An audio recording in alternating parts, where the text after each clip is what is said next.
ఇవాళ food video కాకుండా మంచి వెయిట్ లాస్ పౌడర్ రెసిపీ చూద్దాము. ఈ వెయిట్ లాస్ పౌడర్ని రోజు తీసుకున్నామంటే మనకి వెయిట్ లాస్ అనేది 1 వీక్లోనే తెలిసిపోతుంది.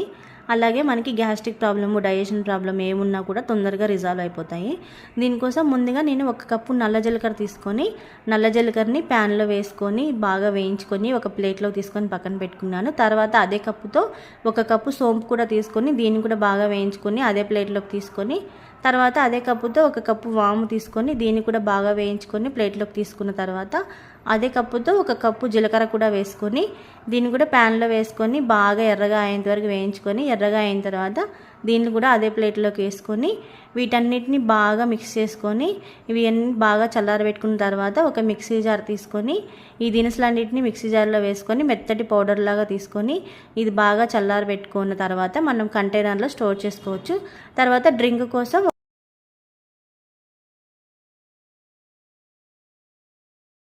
స్టవ్ వెలిగించుకొని ఒక గిన్నె పెట్టుకొని అందులో 1 కప్పు వాటర్ వేసుకొని మనం ముందుగా చేసుకున్న పౌడర్ వేసుకొని బాగా మరిగించుకొని ఒక గ్లాసులో పోసుకొని డైలీ పొద్దున్నే పరిగెట్టున తాగామంటే మనకి వెయిట్ లాస్ అనేది తొందరగా తెలుస్తుంది. అలాగే గ్యాస్ట్రిక్ ప్రాబ్లము, డైజెషన్ ప్రాబ్లమ్స్ కూడా తొందరగా తగ్గిపోతాయి.